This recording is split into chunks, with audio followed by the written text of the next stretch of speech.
Bueno, entonces ahora vamos a pasar a hablar de algo que, claro, que las personas, yo entiendo que es muy difícil creérselo, ¿no? Y sin embargo ya nos lo están diciendo desde el Museo del Prado, lo podemos ver, y esto lo cuenta Rubens. Rubens, para el rey de España, Felipe IV, le va a pintar para decorar, imaginaros qué decoración, para decorar las paredes de un pabellón de caza donde él iba supuestamente a descansar después de cazar, a saber qué es lo que había cazado, eh, un Saturno devorando a su hijo. Y entonces se ve que Saturno le come el corazón a un niño vivo. ¿Eh? Y esto correlaciona con lo que dicen los supervivientes. Es que los supervivientes dicen que matan a los niños, o sea, les abren vivos el cuerpo y les sacan el corazón. Y la imagen siguiente nos muestra el famoso Saturno o Cronos, que es el tiempo, de Goya, y cuando vas a leer los comentarios de los especialistas sobre esta obra, dicen, no, es que claro, es que es Cronos que devora a sus hijos, y como Rubens también lo pintó, pero nadie se plantea, a ver, ¿qué interés puede tener? Primero, pintar semejante escena no tiene nada de decorativo. Rubens no va a pintar un horror si el rey no está de acuerdo. Y de hecho, otra cosa que Rubens nunca más pintó esa escena, solamente la pintó para Felipe IV. Y no es la única imagen de canibalismo que había en esa sala. Había otra que se llama El banquete de Tereo, pero bueno, sería demasiado largo. La cuestión es que en el cuadro de Goya hay algo que yo creo que se ve bastante bien en esta fotografía. Y nos vamos a la entrepierna del personaje de Saturno. Tienen ahí un pene erecto. Creo que se está... creo que se ve un pene erecto. Entonces, no se ve muy bien porque en realidad ha habido un repinte sobre eso para, digamos, evitar que la gente vea esta historia, ¿no? Que es decir, que está relacionado la excitación sexual, el pene erecto significa excitación sexual, mientras hay canibalismo. Y hay que saber que Goya era masón, y yo creo que era masón porque era de los masones románticos, porque hay que saber que no todos los masones son mala gente. Hay muchos masones que se creen el cuentito que te cuentan los masones cuando quieren que entres en masonería, te cuentan que es una asociación filantrópica y que es para mejorar la sociedad, bla, bla, bla, bla, bla, ¿no? Pero bueno, eso ya. Entonces, bueno, pues Goya es muy posible que cuando en esa sala de las pinturas negras, que las tenía pintadas en su casa de campo, cerca por cierto, cerca del Vicente Calderón, enfrente, cerca del cementerio de San Isidro en Madrid. Bueno, pues él tenía pintado esto, y en esas salas él pinta el horror de la humanidad, o sea, las desgracias de la humanidad, cómo la humanidad ha llegado a unas cuotas de monstruosidad insoportables. Y esto forma parte de esta. O sea, no viene a cuento. Si fuera un relato de los grandes mitos, pues hubiera pintado a Cronos, hubiera pintado a Zeus, hubiera pintado a otros dioses. Pero resulta que solamente pinta esto rodeado de otras escenas en las que el ser humano, y el español en particular, el pueblo español, ha caído en la mayor degradación, ¿no? Pasamos a la imagen siguiente, porque resulta que con todo esto del Pizzagate empezó gente en Bélgica a colgar en internet imágenes de edificios aquí en Bruselas, en la Porte de Flandre, o sea, en el centro de Bruselas, una escena en la que unas manos poderosas con un cuchillo se preparan para degollar a un joven, a un niño. En realidad, si pasamos a la siguiente, podemos ver que esta imagen corresponde a un fragmento del cuadro de Caravaggio, de Abraham dispuesto a sacrificar a Isaac. Esto molesta mucho a los católicos cuando se les pregunta que cómo puede ser que Abraham estuviera tan dispuesto a matar a su hijo y que ni rechistara, que no puede ser que tu Dios te exija sometimiento semejante como hasta el punto de estar dispuesto a sacrificar a tu hijo, ¿no? Entonces, bien, igualmente, esto lo que para mí, o sea, si hacemos el comentario en relación a la escena bíblica, que el sacrificio de Isaac, el sacrificio de los niños, es algo muy antiguo, muy antiguo, que está dentro de nuestra tradición, de nuestra cultura. Quiero decir que esto no es de Papúa Nueva Guinea ni de los indios de Alaska, esto es de nuestra cultura. También para mí esto significa que Caravaggio nos está haciendo en el siglo XVII referencia a que se dan este tipo de sacrificios en la Italia que él conoce. Yo creo que has dado en la clave. Yo creo que la figura de Abraham y el sacrificio de Isaac, o la tentativa de sacrificio de Isaac, que como sabemos, el truco es que luego no lo sacrifique, ¿no? Es decir, está hecho con mucha habilidad por los altos iniciados paganos satánicos de todos los tiempos, para, en última instancia, que las masas programadas mentales, que son en última instancia, y que me perdonen los que lo son, los judíos, los cristianos y los musulmanes, sabemos que son las religiones abrahámicas, ¿no? Que todas ellas que creen en la figura de Abraham, el que no comprendan que en realidad lo que está en el corazón de esas tres religiones es el satanismo y es la logia satánica en la que, como tú decías, el padre ofrece al hijo a la logia a cambio de obtener poder y jerarquía, ¿no? Es decir, y como digo, el truco ahí es que nos digan, no, es que en el último momento llegó un ángel o llegó Dios o llegó no sé qué, y le dijo, no, ya no lo tienes que sacrificar. Como eres muy obediente, te eximo de la obligación de sacrificar a tu hijo. Lo cual es como bastante perverso. Fijaros hasta qué punto todo esto sofisticado y es perverso. Se nos hace creer que si somos muy obedientes, entonces nos libramos de tener que sacrificar a nuestros hijos, pero siempre que antes hayamos aceptado que tenemos que sacrificar a nuestros hijos como, digamos, requisito previo para ser parte de la logia. Y aquí justamente es donde nos venden de manera encubierta el trasfondo satánico estructural que está en el trasfondo de las tres grandes religiones occidentales, judaísmo, cristianismo, islam, que en el fondo son mecanismos de programación mental para que la gente no comprenda que precisamente, como decías tú, que cuando se lo cuentas a alguien que cree en ello se lleva las manos a la cabeza, precisamente porque es un programado mental y no ha comprendido que está adorando a un régimen satánico, ¿no? Se entiende la reflexión, ¿no? Discúlpame, Pilar, que simplemente por hacerte un inciso, no te quiero quitar protagonismo, pero has dado en la clave, ¿no? Yo creo que la figura de Abraham es muy importante para todo aquel que quiera comprender este trasfondo satánico, que en el fondo es el de la logia y el del poder, es decir, la comprensión de la vinculación entre religión y poder, es decir, que Abraham en el fondo es un alto iniciado que está entregando al hijo porque nadie y además un psicópata, es decir, también para comprender hasta qué punto el poder religión real que está en la sombra es psicopatocrático, es decir, es psicópata hasta el punto de que normaliza el que uno entrega a su propio hijo, es decir, rompe ese vínculo que es el del amor más fuerte que puede tener, bueno, quizás es más fuerte el de la madre a un hijo, ¿no? Pero después de eso el del padre a un hijo, ¿no? Y aún así, es decir, si eso queda en un segundo plano frente al culto, entonces me explico, ¿no? Es que el mito de Abraham es súper ilustrativo, ¿no? De todo esto, ¿no? No podía más que pararme a comentarlo, ¿no?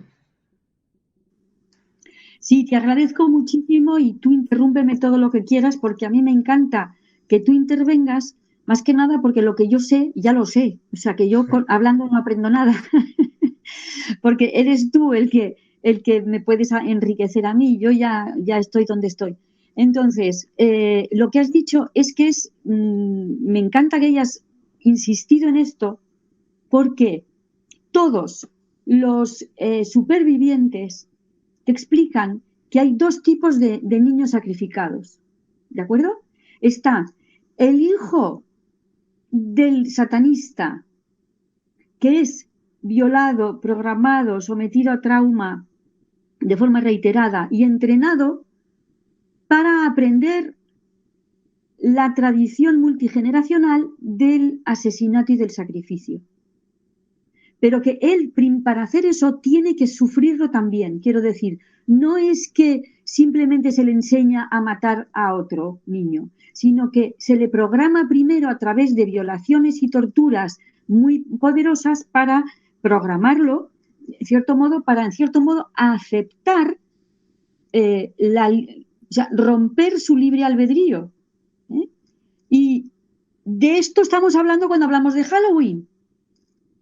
Estamos programando para normalizar. ¿Y cómo lo podemos normalizar? Pues a través de la diversión, del entretenimiento, de que sea un juego. Porque si no, naturalmente un niño rechaza.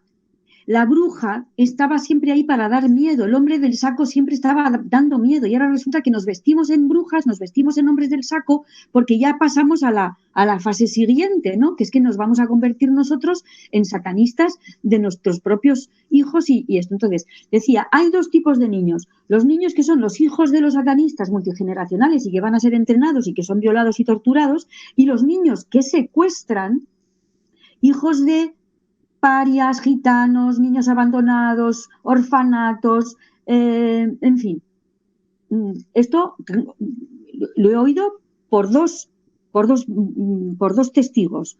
Unos que son los del Bar España, que dicen que era un niño gitano el que era puesto sobre la estrella en el suelo y que era matado con una pistola, y una niña superviviente francesa que decía que a los niños a los que mataban siempre eran niñitos, decía, como moritos. En francés decía un arabe, que se dice así, como un morito. Es decir, que señalaba que étnicamente era de otra etnia, que no era blanco, que no era un blanco de nuestra comunidad, sino que era un extranjero. Entonces, me vais a decir a lo mejor, entonces, ¿por qué desaparecen tantos niños blancos? Pues ahora hay que saberlo, por lo visto. Arabia Saudí tiene un trato con Estados Unidos y Estados Unidos provee a Arabia Saudí de niñitos rubios, porque ellos quieren, a su vez, cometer estas atrocidades con los niños de los otros, es decir, con los niños rubios y azules, con ojos azules, que ellos no son. Ellos tienen la piel oscura, la tez morena y los ojos oscuros. Entonces, se los van intercambiando, ¿no? Es algo tremendo. Y que Caravaggio nos pinte esto, en mi opinión, para mí nos informa de que él estaba al corriente. Él estaba metido en cosas muy oscuras. Caravaggio, hay que saber que va a ser abandonado por su familia, casi muere de peste o de tuberculosis o no sé qué enfermedad muy grave, y es recogido, siendo él jovencito, adolescente, es recogido por un hombre poderoso, por un cardenal. Es decir, que probablemente él fue violado porque era o sea, ¿a cambio de qué le salvan? ¿Por qué le salvan? Pues le salvan porque tendría una carita mona y porque le sirvió o sea, le interesó a este cardenal. Estoy hablando un poquito de suposiciones, son hipótesis, yo no tengo ninguna prueba. La prueba que sé es que él se relacionaba con la gente digamos, que diríamos hoy de malvivir, que él estaba enamorado de una prostituta y que acabó matando al proxeneta de su querida prostituta, de la que estaba enamorado. Y después huyó, en fin, tuvo una vida, él vivía, digamos, en el submundo, en la noche, y por eso la pintura de él es una pintura muy oscura. O sea, la gente se pregunta, ¿y por qué Caravaggio? Digo, hombre, si es un hombre que está siempre de taberna en taberna y rodando por los lugares más oscuros y sombríos, pues ¿por qué va a pintar la luz del día si nunca la ves? Y cuando está a la luz del día está durmiendo la mona porque seguramente se emborrachaba y perdía el control de todo, ¿no? Yeah. Entonces, lo que quería decir, volviendo a la diapositiva donde no sé si la tienes puesta, sí. Sven Gantz. Bueno, Sven Gantz es el, digamos, concejal de cultura de la ciudad de Bruselas. Entonces, le dijeron, le escribieron y se quejaron de que por qué había, permitían ese tipo de dibujos en las paredes. Y entonces él dice, Pero ¿por qué esta controversia si en el fondo, qué pasa? Que no vamos a poder pintar arte en las fachadas de nuestra ciudad. Es decir, que como ha pintado una escena espantosa un famoso pintor y ya tenemos patente de corso para reproducir eso donde nos dé la gana. Fíjate tú qué justificación más peregrina, ¿no? De justificar una imagen espantosa porque ya la pintó Caravaggio. Es lo mismo que ha pasado con Goya. Porque ¿cómo podemos justificar que Goya pinta a Cronos devorando a su hijo? Porque ya lo pintó Rubens. Bueno, pero ¿y?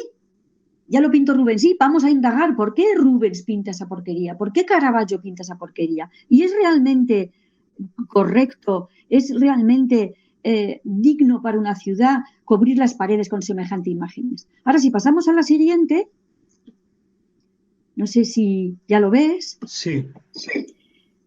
No sé si se alcanza a ver. Eso es un pene que entra en una vagina. Bien. Ahora pasamos a la siguiente. Estos son decoraciones de paredes de edificios en Bruselas. Es dicho por mucha gente, entre otras cosas, Ibn Asad, Bruselas es la cuna y el centro del satanismo. Pasamos a la siguiente, en el que vemos un edificio de pisos esta vez, y en el costado de un edificio de, pues por lo menos 1, 2, 3, 4, 5, 6, 7, 8, y faltan 3 o 4, unos 10, 12 pisos, pues en la pared han pintado un cuerpo colgado desde los pies, ¿no? Desangrándose y o sea, decapitado y desangrándose. Esta imagen nos recuerda a Hostel 2, cuando con la guadaña tiene una figura colgada de los pies, le corta el cuello y se baña en la sangre, ¿no? Quiero decir, con relación a esto de la normalización de todo esto, es que Hostel 2, como decía un investigador, dice, Hostel 2 no es una película, Hostel 2 es un documental, no es una película de ficción, es un documental, te están contando cómo lo hacen, simplemente te lo están contando, pero entonces ahí es, por eso el cine está siendo utilizado. Cuando tú vas al cine, te pones en una situación de sumisión total.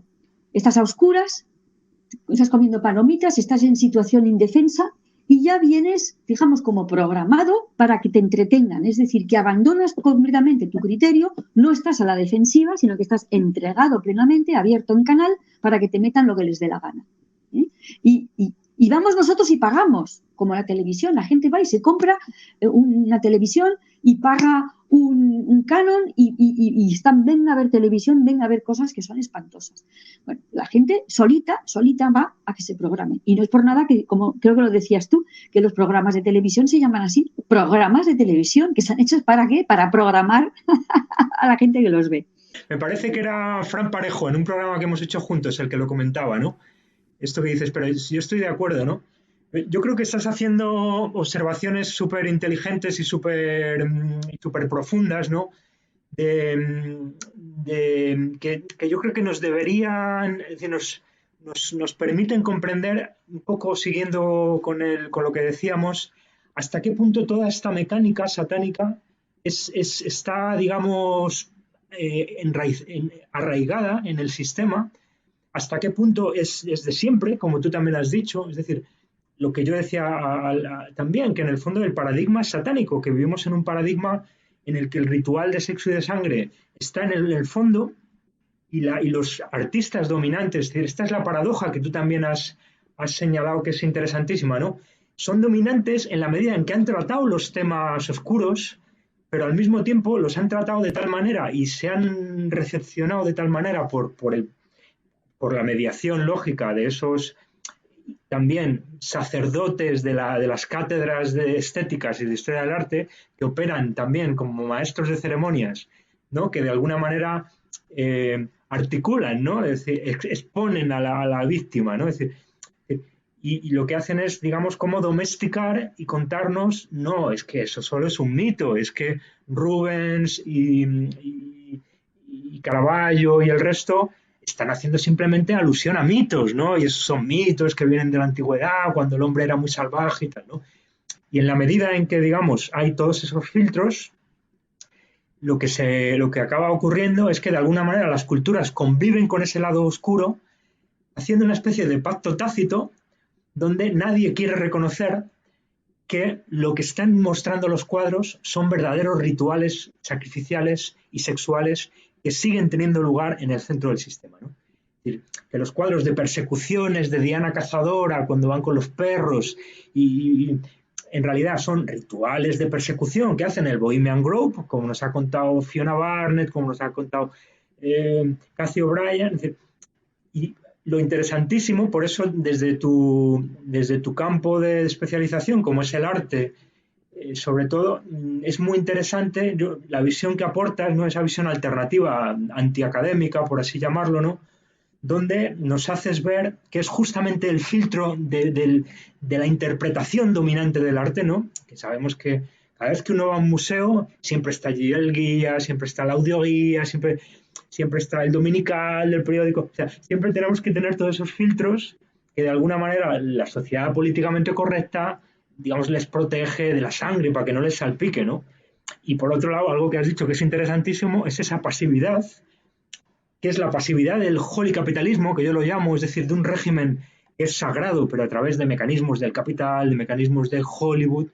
Pero en el fondo esa pasividad es la del ritual, la de los participantes en un ritual que, bueno, ahí hay muchos tipos de participantes, ¿no? También, como decías, hay víctimas que son sacrificadas, hay víctimas que están a medio camino entre ser víctima y verdugo, que también es lo que decías, es decir, esa programación psicopatocrática, que es la de gemelamiento, en el caso más extremo, es la de ser una víctima a medias, una víctima que no llega hasta el final del sacrificio, pero que precisamente desde su posición de víctima se le convierte en verdugo, ¿no? Es decir, si quieres dejar de ser víctima, tienes que ser verdugo, ¿no? Y esa es también la clave para comprender la programación psicopatocrática Illuminati, ¿no? Porque, primero, cuando tú ves un cuadro en un museo, especialmente como un museo del Prado, la institución, con su dignidad y su autoridad, legitima eso. Claro. Es decir, que lo que sería lógico es que el director del museo dijera, mira, este cuadro, están haciendo alusión a cosas del pasado para la integridad moral de los visitantes, especialmente porque hay niños. Entonces, no se van a exponer porque no aportan nada. Entonces, yo creo que hay dos tipos de personas. Están los satanistas que lo saben, y como lo saben lo permiten, porque lo quieren mantener y lo quieren generar, y luego los que no lo saben, pero como están programados, ¿no?, lo consienten. Entonces, entre unos y otros, la casa sin barrer. Y eso es lo que yo denuncio en mi libro, que en el fondo la exposición de ciertas obras de arte son un ataque a la dignidad humana y un ataque al bien y a los valores morales que están completamente manga por hombro, ¿no? Entonces, los académicos, con su visión absurda, porque lo que tú has dicho, dices, es que, claro, estos mitos son antiguos porque estamos refiriéndonos a otras culturas. Dices, a ver, ¿eran otras culturas o es la cultura de Platón y Aristóteles? Ponte de acuerdo. ¿Son unas cosas hechas por locos o son mitos de la cultura de Platón y Aristóteles? ¿Qué me estás contando? ¿O son locos paganos primitivos y peligrosos o son Pitágoras, ¿entiendes? No, pues no. Esos mismos de esa cultura increíble también tenían esos mitos y esas historias. Y por eso tenemos que tener un criterio. No tenemos que comérnoslo todo porque viene todo junto. No viene todo junto, podemos perfectamente. Entonces, ahora vamos a seguir con esta historia de la sangre. Os lo voy a contar. Bueno, esta historia, estábamos con la imagen del cuerpo colgado por los pies, ¿no? ¿Estábamos ahí? Uh-huh. Vale, entonces, esto que hacemos referencia a Hostel 2, y ahora volveré a lo de Hostel 2 en un momento, pasamos a la siguiente y vemos de dónde viene esa imagen. La imagen de la pintura de la pared, de esa fachada, que hay que decir que para pintar primero eso cuesta una fortuna, pintar esa imagen en la fachada de un edificio de 12 plantas, hay que montar o un andamio o poner a un señor muy experto en un andamio colgante y es bastante complicadito. Quiero decir que a ese bloque de edificios les ha costado una pasta hacer eso. Entonces, si yo fuera belga, si yo viviera en Bruselas, me iría a ese edificio, pediría hablar con el presidente de la comunidad y le diría, mira, quiero una cita contigo para que me expliques por qué has pintado eso, en base a qué, con qué propósito y sobre todo que tú lo habrás pintado, pero yo soy tu vecino y el que lo veo soy yo. Tú estás en tu casa y no lo ves, pero yo desde mi casa lo veo y realmente me estás molestando. No tienes derecho a hacer eso, ¿no? Pero no creo que alguien se haya atrevido a hacer eso que acabo de proponer.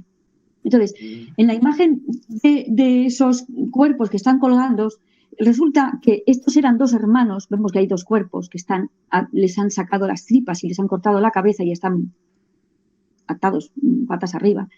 Esto es un hecho histórico, un hecho histórico de esta gente, histórico de esta zona, quería decir, de Flandes, en el 1672. El autor es Jan de Ban y se trata de los cadáveres mutilados de dos hermanos que se llamaban los hermanos de Witt, que fueron linchados por el populacho enfurecido que había sido, envalentonado por los que estaban del lado de los Orange, que es la familia real holandesa, ¿no? En una guerra de Holanda que hubo, en una guerra de Holanda. En la siguiente imagen que he traído, tenemos otro artista de la misma época, veis que es la misma fecha, Willem Pets, o Pats, no sé cómo se pronuncia en flamenco, que vuelve a pintar estos dos cuerpos descuartizados, ¿no? Realmente como si fuera un ritual, como si fueran unos animales que están descuartizados, ¿no? Y con esto quiero decir, volviendo a lo de la imagen del edificio, ¿no? Si quieres volvemos dos para atrás y volvemos al edificio. Sí. ¿Qué están haciendo con esta imagen del edificio? Están con de nuevo con el Caravaggio, se están legitimando un horror de Hostel 2 basándose supuestamente en que es una obra de arte de un artista del siglo XVII. Entonces, como el arte y los museos legitiman el satanismo, pues venga, manga ancha, vamos a seguir haciéndolo. Si viene alguien a decirme que por qué he pintado eso, voy a decir, no, lo que estoy haciendo es una reproducción de un hecho histórico, ¿sabes? Como una banalización de las imágenes, porque es una referencia histórica y encima artística, y así se justifica. Entonces, hay que saber que esa escena en la que hay una mujer que se baña en una bañera en Hostel 2 con la sangre, yo no he visto la película, solo he visto ese trocito, porque yo no puedo ver esas películas, me pongo fatal. Se baña en una bañera de sangre, se está normalizando, pero ya mismo tú puedes entrar y hay clínicas que están vendiendo tratamientos de rejuvenecimiento con transfusión de menores. Cuesta 8.000 euros la transfusión. Repito, en España, el otro día salió en la televisión. Lo vi yo, que estaba anunciado, no me quedaba del programa porque era otro día y yo no veía la televisión, pero estaba justo ese día con mi madre viendo no sé qué programa, salió. Después hablaremos de un nuevo tratamiento que acaba de salir de rejuvenecimiento magnífico, que está dando magníficos resultados y se trata de hacerse transfusión con la sangre de menores. Pim pam pum, luego hablaremos de esto. Yo digo, pero bueno, sangre de menores, ¿quién es el menor? En España, para dar sangre hace falta ser mayor de edad. Entonces, si tú para dar sangre tienes que ser mayor de edad, ¿cómo puede estar permitido que te hagan transfusiones de sangre de menores? ¿De qué menores estamos hablando? ¿Quién es el niño que te está dando su sangre?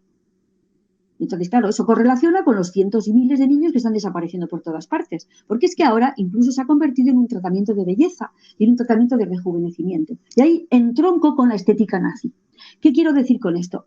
Tanto en la estética nazi como en la estética soviética, lo que se vendía, lo que vende esa estética, es que lo mejor que le puede pasar a un ser humano es ser joven. Que cuando tienes arrugas y eres viejo, eres obsoleto y ya te puedes morir y quedas asco. O sea, esto está en todas las bocas. Las mujeres nos tenemos que quitar las arrugas, nos tenemos que teñir las canas, ¿eh?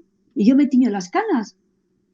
Pero bueno, eso no significa, reconozco que para mí me gusta más la estéticamente mi pelo sin canas, ¿no? Pero de ahí a estar dispuesto, o sea, siempre los hombres y las mujeres han procurado, pues, arreglarse, peinarse, afeitarse, ponerse algo que te sienta bien. Pues si te sienta bien el rojo, pues ¿para qué te vas a vestir de marrón si te sienta mucho mejor el rojo? Y así sucesivamente. Siempre el hombre y la mujer, la elegancia masculina en España es histórica, la elegancia femenina también en España es histórica, las mujeres con sus mantillas, con sus peinetas, con sus abanicos, con sus mantones de Manila. Quiero decir que históricamente el ser humano, que yo conozco la historia del traje, siempre ha querido estar bien, ¿no? Bien, pero de ahí a la obsesión por quitarse las arrugas, y de nuevo tenemos en la reina Leticia un prototipo, estereotipo de estas personas obsesionadas con quitarse las arrugas, que al final acaban como la duquesa de Alba, con una cara que pareces un peluche o un punching ball, no sé cómo decir, tanto meterte cosas debajo de la piel que parece que estás inflamado, ¿no? Lo que le pasa a Leticia Ortiz esta. Que la obsesión por la juventud significa, cuando somos jóvenes somos muy tontos, no tenemos experiencia, no hemos tenido tiempo de aprender nada. Y cuando realmente empezamos a ser sabios, que es cuando somos mayores, cuando empezamos a tener canas, cuando empezamos a tener arrugas, cuando empezamos a tener ya un background, una experiencia, pues muchos errores cometidos y muchos aprendizajes logrados, pues ahí de repente estás hecho un viejo, no sirves para nada, ¿no? Entonces está la idea esa, eso es una idea muy mecanicista del ser humano. Y te voy a dejar la palabra porque seguro que tienes muchas cosas que decir. No, estaba pensando que jugando con tu lema no morir idiota, me pregunto si detrás de ese arquetipo, que en el fondo creo que es el del héroe, ¿no? Es el del héroe clásico, ¿no? De la cultura, y en el fondo es el del héroe, es el del verdugo, pero también el de la víctima sacrificial, ¿no? Porque como sabes, o sea, en definitiva está haciendo alusión al ritual, ¿no? Y a la glorificación de la muerte joven, ¿no? De alguna manera, ¿no? Me explico. Frente a tu lema tan interesante, no morir idiota, ¿no? Envejezcamos de manera digna y por lo menos no muramos idiotas, ¿no? Parece que el paradigma que mueve todo el sistema es el contrario, ¿no? Muere joven, ¿no? Como dice Rafael Palacios en su libro sobre Hollywood y en el otro sobre la música, ¿no? Vive rápido, como era, diviértete y harás un bonito cadáver, ¿no? Es decir, tienes que, el club de los 27, ¿no? De nuevo, ¿no? O sea, en el fondo, otra vez volvemos a ver que en ese paradigma de la belleza del joven se esconde, porque siempre esto está, digamos, escondido, ¿no? Es esa inversión simbólica donde la mayoría lee una cosa, pero los altos iniciados saben muy bien lo que significa, ¿no? Y entonces, al final, ese paradigma de la belleza juvenil, es es un paradigma mucho más perverso, mucho más satánico, mucho más oscuro de lo que parece. Y, ¿sabes? Precisamente está jugando como en profundidad, precisamente todos esos brillos de la cirugía estética. Pensemos también en toda la transexualización que hoy estamos viviendo, en muchos casos sin saberlo, ¿no? ¿Cuántas artistas aparentemente femeninas son hombres transexualizados? ¿A qué punto se está normalizando esa especie como de cuerpo de plástico, de cuerpo artificial, que no expone, digamos, de manera explícita en todo ese trasfondo oscuro y, sin embargo, precisamente porque no lo esconde, está hablando de ello entre líneas? ¿Me explico, no? Es decir, hay un doble juego ahí muy complejo, que es el de la programación mental, en el fondo, o sea, yo me quedo un poco con eso que decías tú al principio. Hay muy pocos satanistas que lo sepan, que lo sean expresamente, y que lo reconozcan, no lo van a reconocer en público, porque esa es la clave, ¿no? Lo reconocerán en sus logias, ¿no? En sus pequeños. Pero, sin embargo, de alguna manera, esos pocos satanistas, con un mecanismo muy sofisticado, consiguen hacer que un 99% de la población, y seguramente más, sin ser satanistas explícitos, sin saber que lo son, de alguna manera acabamos participando todos en esa especie como de gran mecanismo de programación que viene de milenios, que está en la cultura dominante, que está en el arte dominante, ¿no? Todo lo que estamos diciendo, ¿no? Y acaba siendo un mecanismo tremendamente poderoso que hace que muy poquitos, muy perversos y muy psicópatas sean capaces de arrastrar al conjunto de la sociedad finalmente hacia sus agendas, ¿no? Porque el ritual sacrificial, yo creo que en el fondo no es el fin, es el medio, es el mecanismo que hace posible que un colectivo pues acepte determinadas cosas, ¿no? Determinados paradigmas económicos, determinados modelos de Estado, determinadas agendas transhumanistas, ¿no? O sea, acaba siendo un mecanismo encubierto por definición, es decir, es un mecanismo, como dice Mark Passio, ¿no? Es decir, es una ocultocracia, vivimos en una ocultocracia y por lo tanto solo los teóricos de la conspiración, en el fondo, podemos verdaderamente acercarnos a comprender, ¿no? Porque, por definición, el que no entienda que todo esto es un mecanismo que cuenta con la ocultación, ese ya, de partida, está dejando fuera de consideración me explico, ¿no? Este complejo mecanismo como a muchos niveles, ¿no? Pues hablando de esta programación, a mí lo que más me ha llamado la atención, te diré, en estas últimas semanas, es ver cómo personas del mundo de la conspiración, que hablan del 11S, que han hablado del 11S durante años, que han hablado de no sé cuántos, de no sé qué, de los Illuminatis, de los no sé cuántos, de las programaciones mentales, y de repente se vuelven independentistas, se ponen a escuchar TV3 y se ofenden cuando les dices, oye, macho, que es que la diada es el 11S. ¿Qué me estás contando? ¿Que cómo puede ser que tú celebres tu gran día y te envuelvas en una bandera que tiene un triángulo y que tiene una estrella pentagonal dentro? O sea, ¿cómo puede ser que no te estés dando cuenta? Macho, despierta. Eso a mí me ha sido para mí lo más sorprendente de todo esto. ¿Cómo puede ser que personas que manejan esta información no hayan visto toda esta manipulación a las que estén sometidos? Y cuando yo lo he señalado, se me han tirado de cuello diciendo que les estaba ofendiendo, que les estaba faltando el respeto. Realmente, eso es lo que más... Yo creo que te acaba arrastrando el grupo, ¿no? Porque acaban jugando a las élites con, digamos, no convencernos ellos mismos, sino hacer para qué, es decir, hacer de manera que una colectividad o digamos, elementos intermedios en esa pirámide, es decir, el académico, el crítico de arte, el presentador de telediario, el comentarista de la columna del periódico, es decir, acaban haciendo que toda una sociedad a distintos niveles conduzcan a esas agendas y de una manera muy de borrego, como tú decías, ¿no? O sea, yo creo que esa es la clave al final. Se acaban arrastrando de una manera irracional a determinadas agendas, ¿no? Pero date cuenta, Pedro, a lo mejor a ti y a mí nos está pasando. Es decir, estamos muy al de muchísimas historias y a lo mejor nos la están metiendo doblada de otra manera y no nos hemos enterado. Claro. Porque si les han comido la cabeza de esa manera, sabiendo todo lo que saben y todavía ahora me vienen diciendo que es que no, es que votar es democracia, yo digo, pero bueno, ¿cómo que votar es democracia? La estelada y la diada y todo esto que tú dices de los Jordis, en fin, la numerología, todo eso, dices tú, pero bueno. Así que no sé yo si a lo mejor a nosotros también nos está pasando. Sí, seguro que yo creo que en algún grado tiene que ocurrir, porque es simplemente yo creo que estamos un poco menos programados, pero en el fondo también lo estamos, porque esa programación en realidad es en lo que consiste todo, ¿no? Por lo tanto, seguramente no nos escapamos al 100%, ¿no? Y estamos en alguna medida, ¿no? Todos. Pues sí.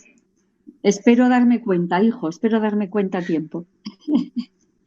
Mira, si seguimos con las imágenes, sí. He puesto una captura de pantalla de un artículo sobre un rockero que se llama Ralph Rickerman y que formaba parte de los Scorpions y un grupo de rock.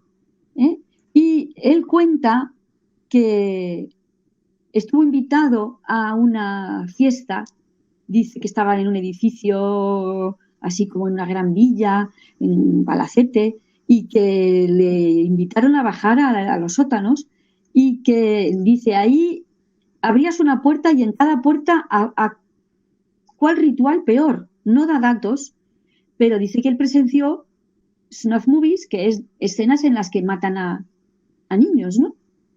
Y luego, evidentemente, yo no sé si sigue vivo este hombre, porque los satanistas no perdonan a los chivatos, ¿eh? Ser chivato lo pagas con tu vida.